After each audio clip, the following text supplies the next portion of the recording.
তো আমার সরষে ইলিশ হয়ে গেছে। আমার এই সরষে ইলিশ রান্নার রেসিপিটা আপনাদের কেমন লাগছে জানাবেন। যদি ভালো লাগে লাইক কমেন্ট শেয়ার করবেন।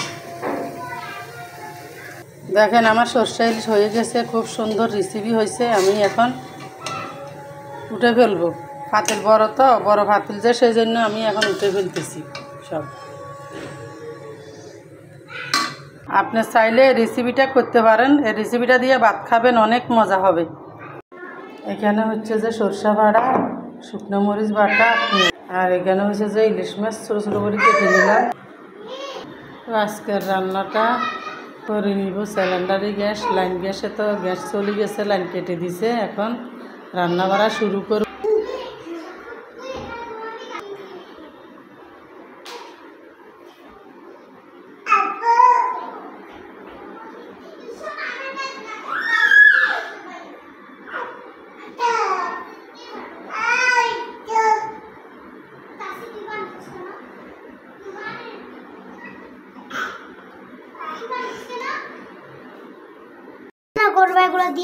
আমি ওই ছোট ছোট ইলিশ মাছ আছে না, এই ছোট ইলিশ মাছ ওগুলা দিয়ে ছোট ছোট করে কেটে একটা রেসিপি করবো আজকে।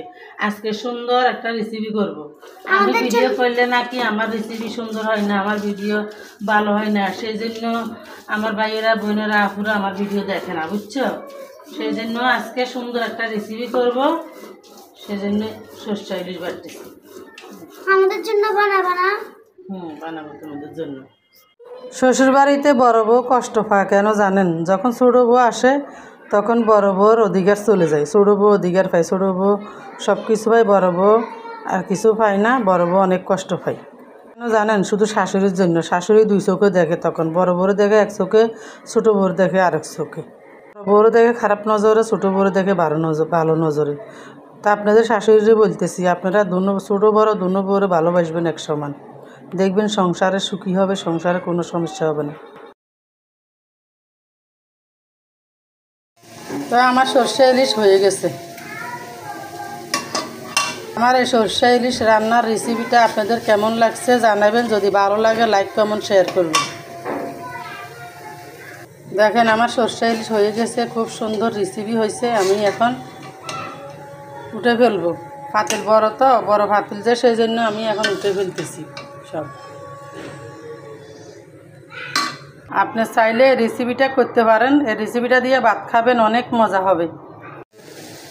দেখেন সরষে ইলিশ রান্না করছি ছোটো ছোটো মাছ কেটে, কি সুন্দর কালার হয়েছে দেখেন।